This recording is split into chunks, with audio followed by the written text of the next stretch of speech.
Another presidential election is around the corner. Many people don't know what to think about when they look at all the headlines from Korea. Impeachment,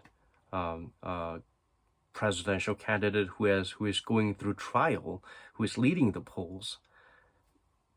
It is a little baffling. And they talk about inter-Korean talks. Seems like things are patching up, and then North Korea goes back to blowing up inter-Korean structures or carrying out their usual rhetoric and missile tests and whatnot. And still, some South Korean government will try to go back to beg North Korea to come back to talks. That is the main difference in terms of North Korea policies. The conservative side believe in not trusting North Korea, being defensively prepared against North Korea. North Korea did start the Korean War, and they are very against these threats in terms of national security. Whether there are North Korean spy espionage activities, because they are focused on weeding out that or being on the lookout for that. But at the same time, they are all about accepting North Korean defectors or allowing civic groups to carry out anti-North Korea protests or send propaganda leaflets, which is, again, the liberal bloc is a little different. They're very much about giving North Korea a chance, sometimes defending North Korea to a T, even though anyone can tell that their agenda, their intent is obvious. They would even go so far as to defend North Korea and tell the world, no, that's not it. They're misunderstood. North Korean summits, peace talks held, summits with North Korea and peace talks were held, but to do the same thing over and over again and expect different results, it's the very definition of insanity, some would say. So maybe they should change their approach instead of just blindly offering North Korea everything. That seems to be the case.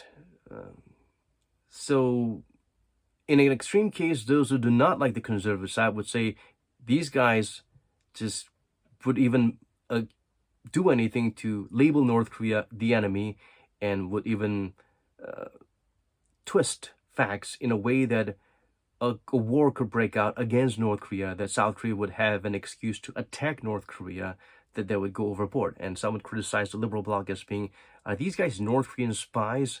Why are they so pro-North Korea and pro-China? There were some in this bloc who defended China when there was the Wuhan virus, before the COVID-19 was known as COVID-19.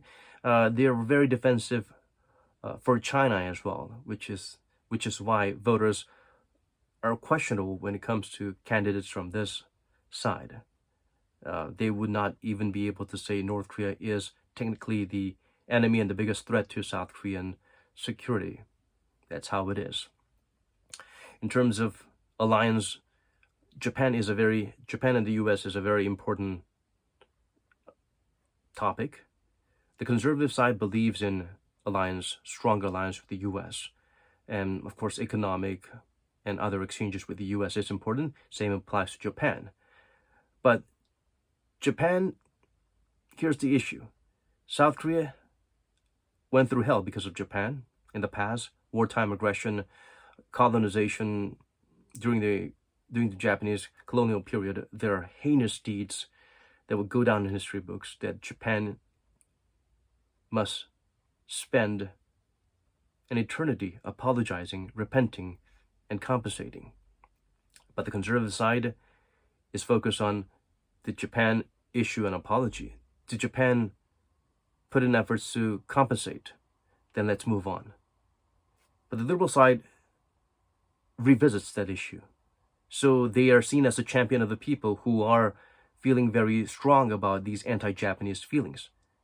It's good that they don't want to let things slide, that they want to make sure Japan answers when they need to do something to correct their mistakes, when they distort historical facts again, or they show sides that seem to hint that they were not earnest.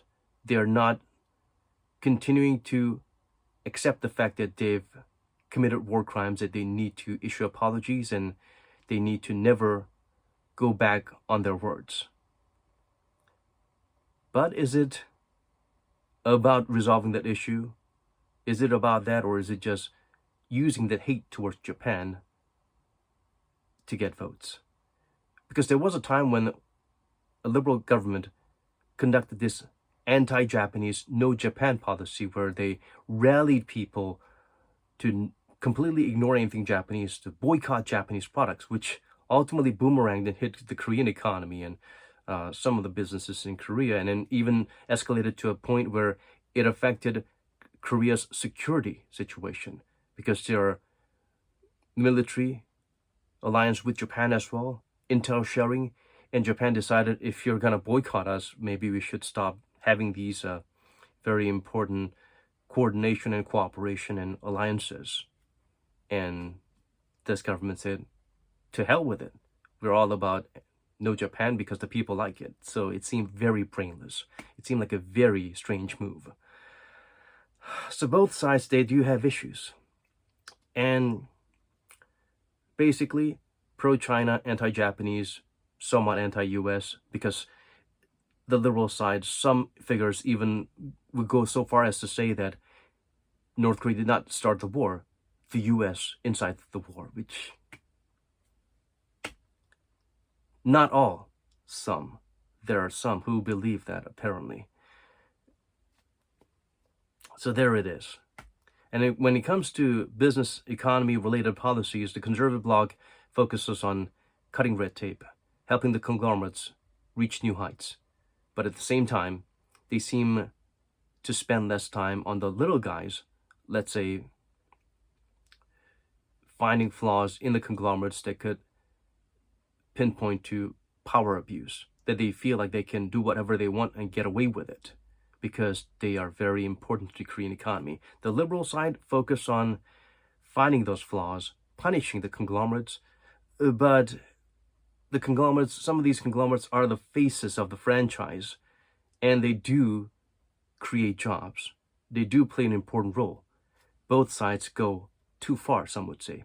Protect the conglomerates excessively, attack the conglomerates excessively. Welfare, the conservative side is all about the market economy. So their economic policies, sometimes they're not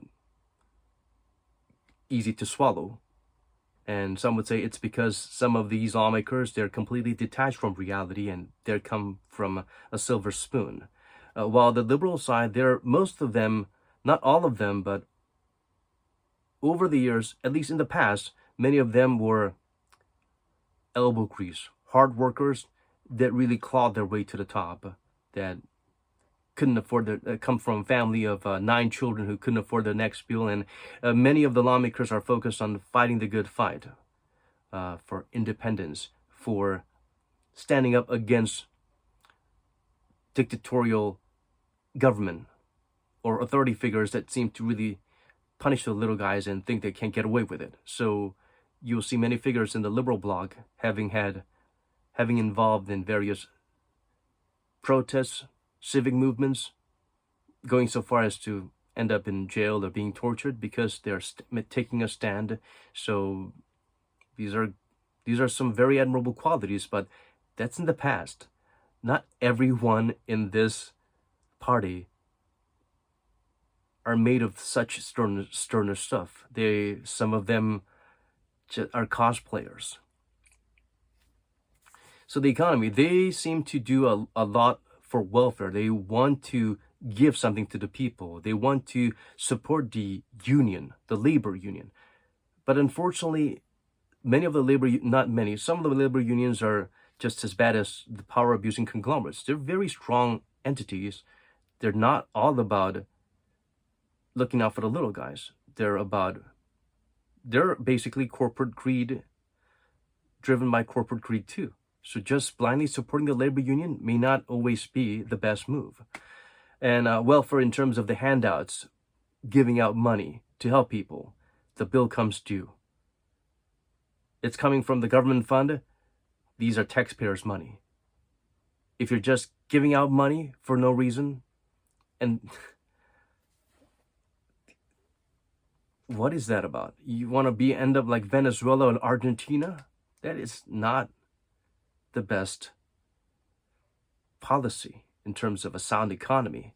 The conservative side believe in the market economy, and they do not believe in making policies that's pleasing to the eyes and the ears. Some would say maybe they do not do enough in terms of making policies that entirely caters to the little guys. But if you can't make a policy that if you're gonna make a policy that's very popular at first, it seems so sweet at the start, but in terms of all the little intricate economic factors tethered and connected to it that might collapse because of these moves, like minimum wage, just raising them without thinking properly about that, and ultimately affecting smaller businesses that are just hit hard, and some of them had to close down. What is that? So again, logic and emotion is what some would say, but sometimes emotionally irrational or logically unemotional sometimes. Perhaps these are some of the defining factors of the two sides.